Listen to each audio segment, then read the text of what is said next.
Fala galera, chegando com as primeiras informações do Cruzeiro. Vamos lá pessoal, antes aquele pedido sempre importante para você deixar o like, hein? É só clicar aí no joinha, você vai curtir o vídeo. Você que ainda não é inscrito aqui na Samuca TV, faça a inscrição. Na sequência, ative o sininho para não perder nenhum conteúdo. Vamos juntos com as primeiras do dia.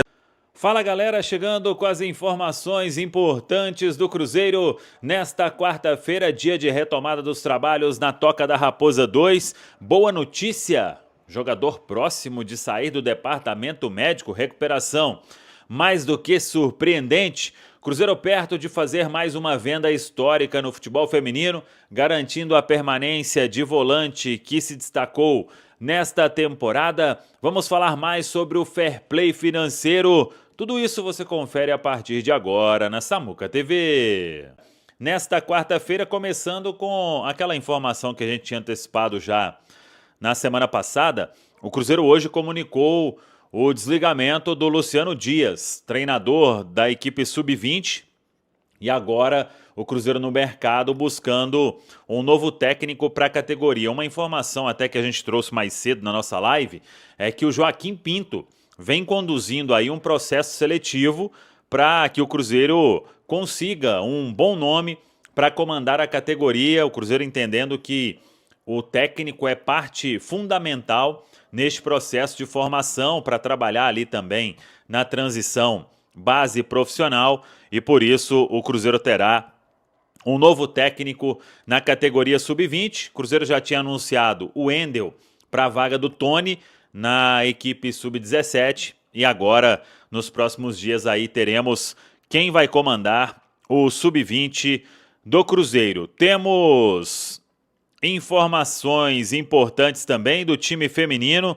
O Cruzeiro está próximo de fazer mais uma grande venda no futebol feminino. A Isa Haas, zagueira da seleção brasileira, recebeu uma proposta do América do México, os valores aí na casa de 3,5 milhões de reais, e a negociação está muito bem encaminhada e perto de ser concretizada.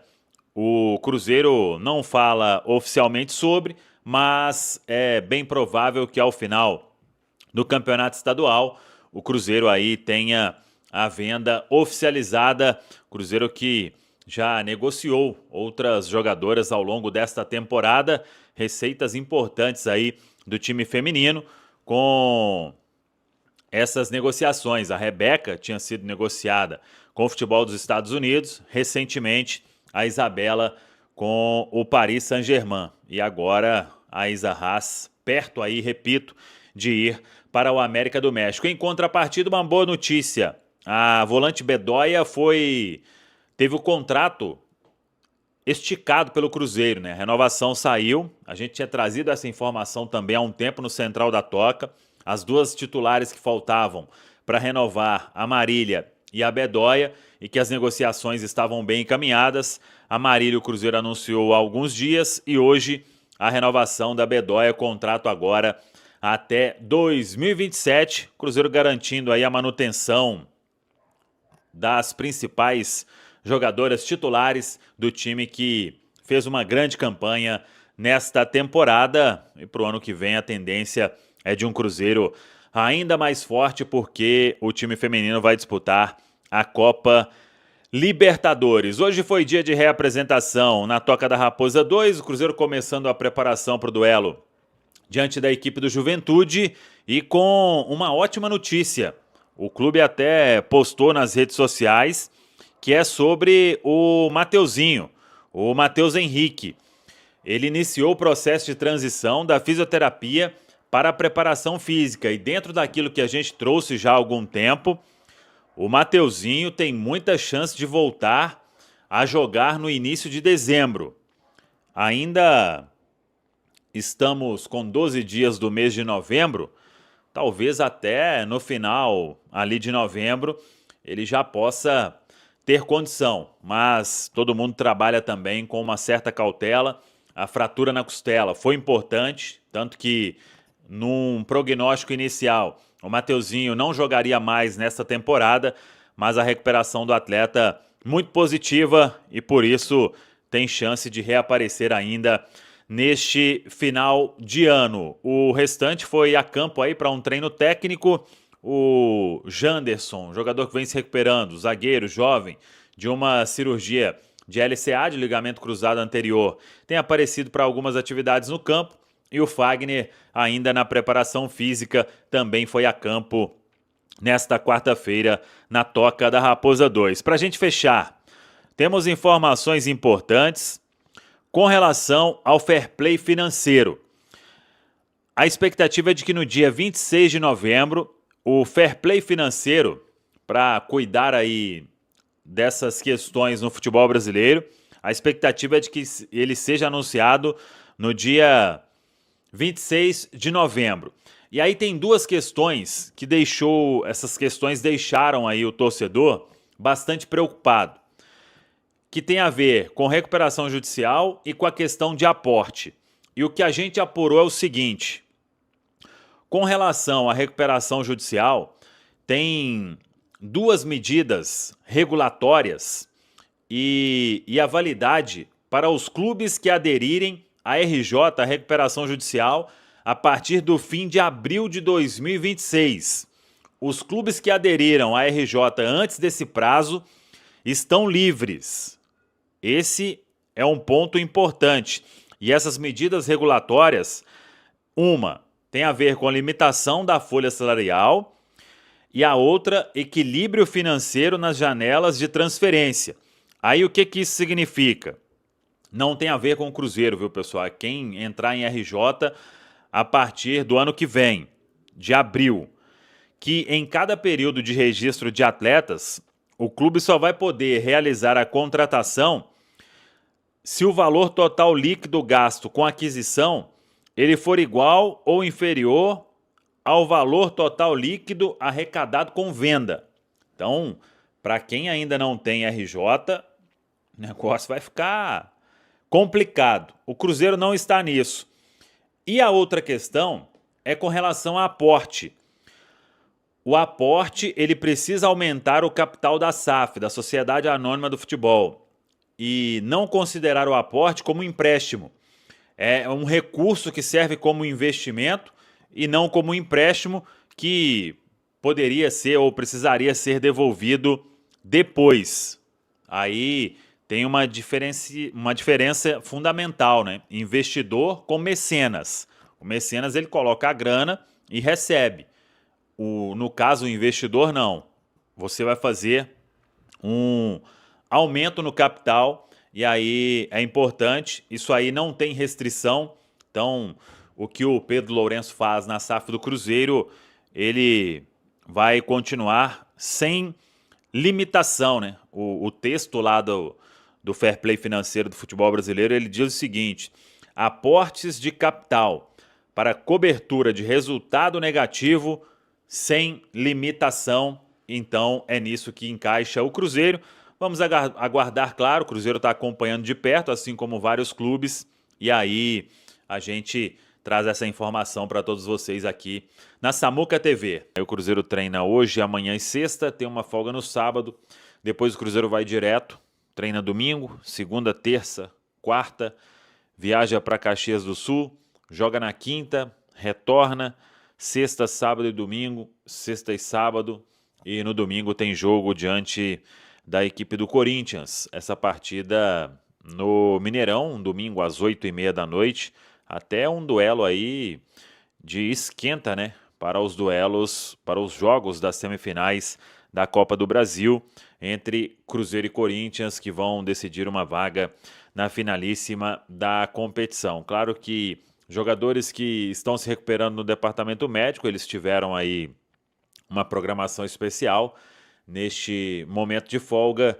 e hoje estarão todos aí na Toca da Raposa 2. O técnico Leonardo Jardim começando essa preparação para o jogo diante do Juventude. Juventude que fala em buscar um resultado positivo para que possa sonhar ainda com uma saída da zona de rebaixamento. Sei que tem muito torcedor do Cruzeiro na região, Caxias do Sul ali, Rio Grande do Sul, né?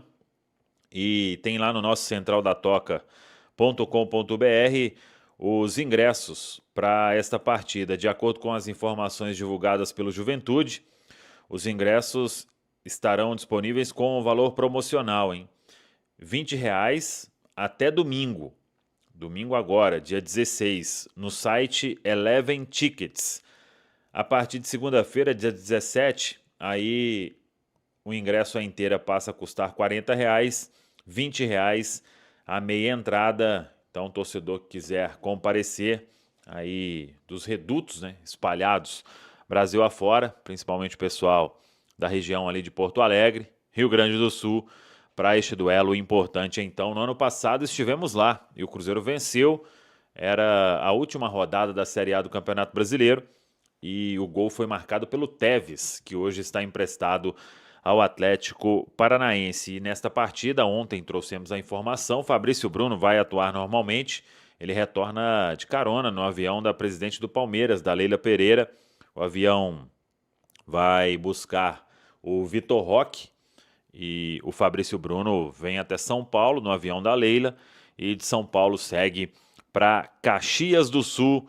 É duelo aí importantíssimo para o Cruzeiro no meio agora da data FIFA, né? No final de semana, o Cruzeiro vai secar aí Palmeiras e Flamengo, que terão os compromissos para igualar ali o número de jogos na tabela, e aí vai dar para todo mundo ter a noção do que realmente vai acontecer neste momento, nesta reta final de Série A do Campeonato Brasileiro. Para a gente fechar, uma outra informação que a gente antecipou no Central da Toca, o patrocinador master do Cruzeiro estuda alterar a marca no uniforme no ano que vem. É que são empresas do mesmo grupo, e aí o patrocínio master hoje tem a Betfair e estuda alterar a marca a partir de 2026, melhor dizendo, e aí a ideia seria apostar na Bet Nacional, que é uma empresa do mesmo grupo, do mesmo segmento, a casa aí que tem contrato com o Cruzeiro também em 2026. Oficialmente as partes não vão comentar sobre este assunto. Claro que o Cruzeiro vai, num futuro aí, ter conversa também para ampliar o contrato em termos financeiros, pelo que vem acontecendo, né? Um movimento muito forte desses patrocínios dos vários clubes do futebol brasileiro. Hora de falar sobre o Cruzeiro, que tentou a contratação de uma joia do Grêmio. O Cruzeiro, nos últimos dias, perguntou a dirigentes do Grêmio sobre as condições para uma eventual compra de Alisson, atacante de 19 anos de idade e grande promessa do time tricolor. Na atual temporada pela equipe principal, 34 jogos, 2 gols e 3 assistências, formação do interesse divulgada pelo meu amigo Everton Guimarães. Alisson recentemente renovou seu contrato até 2029, depois de uma sondagem de um clube russo oferecendo 15 milhões de euros. O Cruzeiro já desistiu da possibilidade de contratá-lo por entender que o Grêmio exige uma condição financeira incompatível com aquilo que o Cruzeiro quer gastar. A Raposa terá reforços importantes para o ano que vem, especialmente na montagem do elenco para a Libertadores da América, mas dá para cravar que o Alisson não estará entre os reforços. Só para completar em relação ao Cruzeiro, o clube demitiu o técnico Luciano Dias do Sub-20 e Myron, que comanda o Sub-20 do América, é o favorito para substituí-lo. Vale a lembrança de que a base do Cruzeiro passou a ser comandada nos últimos dias por Fred Cascardo, que era executivo de futebol do América. Hora de falar sobre uma parceria entre Cruzeiro e Grêmio, que nasce da relação boa entre Pedro Lourenço, dono da SAF do Cruzeiro, e Celso Rigo, um dos principais investidores do Grêmio nos últimos tempos e apoiador declarado de Odorico Roman, que se tornou no último sábado presidente do Grêmio. O Pedro e o Celso conversaram longamente e chegaram à conclusão de que os clubes poderiam formar uma parceria de ajuda mútua. Dessa parceria vai abranger uma série de coisas, incluindo o empréstimo de atletas que não têm sido utilizados. E há um exemplo muito claro de que essa coisa pode funcionar bem. O Marlon, que perdeu espaço no Cruzeiro, embora tivesse sido titular nas últimas temporadas, foi emprestado ao Grêmio. Performou muito bem, acabou comprado, e o Cruzeiro permitiu que o Marlon estivesse em campo no confronto entre os times, mesmo ainda sem o pagamento do Grêmio referente à compra que vai acontecer nos próximos dias. a ideia é que outros jogadores que não estão sendo aproveitados no Grêmio ou no Cruzeiro sejam cedidos por empréstimo para terem a oportunidade, a partir dessa relação bacana entre os homens que comandam o departamento de futebol dos clubes, para que esses jogadores possam ter mais oportunidades e surjam bons negócios para a dupla.